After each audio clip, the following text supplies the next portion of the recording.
ఎండాకాలం అంటే మంచి ఎండలతో పాటు మంచి మంచి మామిడి పళ్ళు కూడా వస్తాయి. చాలా అద్భుతంగా ఉంటాయి టేస్ట్. కానీ ప్రాబ్లం ఏంటంటే షుగర్ ఉంది. షుగర్ ఉన్న వాళ్ళు మామిడి పండు తినొచ్చా? మీ డాక్టర్ గారు తినమని చెప్పారా? వాట్, మీ డాక్టర్ గారా? తినండి, సూపర్గా ఉంటుంది టేస్ట్, తినండి. కానీ గుర్తుపెట్టుకోవాల్సింది ఏంటంటే గ్లైసెమిక్ ఇండెక్స్. షుగర్ స్థాయిని మన బ్లడ్లో ఎంత స్పీడ్గా పెంచుతాయి అనేది గ్లైసెమిక్ ఇండెక్స్. ఇది ఈ రైస్కి, మనం తినే బియ్యంకి 72 తర్వాత ఉంటుంది. దీనికి మామిడి పండుగ తీసుకుంటే 50 నుంచి 60 మధ్యలో ఉంటుంది అనమాట. కానీ దీంట్లో మనకి బాడీకి కావాల్సినవి చాలా ఉంటాయి అన్నమాట. ఈ potassium, magnesium, calcium, iron, B కాంప్లెక్స్లో ఏ, బి, ఈ, సి పుష్కలంగా ఉంటాయి. సో దీంట్లో డైజెస్టివ్ ఎంజైమ్స్ లాంటి ఎంఐలేస్ లాంటివి ఉంటుంది.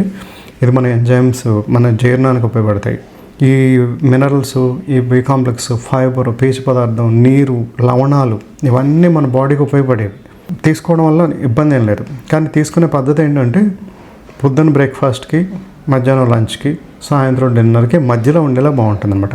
అంటే పొద్దున్న బ్రేక్ఫాస్ట్కి, లంచ్కి మధ్యలో అంటే 10-11 ఆ టైంకి, మధ్యాహ్నం 12-1 గంట మధ్య నుంచి సాయంత్రం మధ్యలో అంటే 3-4 ఆ టైంలో తిన్నాం అనుకోండి, మనకి ఈ షుగర్ స్పైక్స్ ఎక్కువ రాకుండా ఉంటాయి అన్నమాట.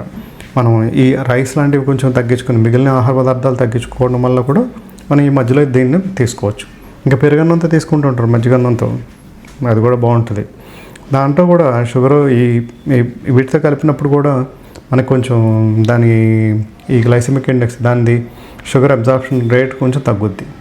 అలాగే ప్రోటీన్ కానీ ఫ్యాట్ కానీ మధ్యలో తీసుకుంటున్నాం అనుకోండి, దాంతో కూడా మనకి కొంచెం గ్లైసెమిక్ ఇండెక్స్ ఎక్కువ ఉన్న వాటిని ఈ ప్రోటీన్ కానీ ఫ్యాట్ మధ్యలో తీసుకున్నాం అనుకోండి, అప్పుడు మనకు కొంచెం ఎక్కువ లోడ్ పెరగదనమాట. సో షుగర్ ఉన్నవాళ్ళు హ్యాపీగా మామిడి పండు తినొచ్చు. Enjoy the season. Okay, take care, bye bye, have a happy mango.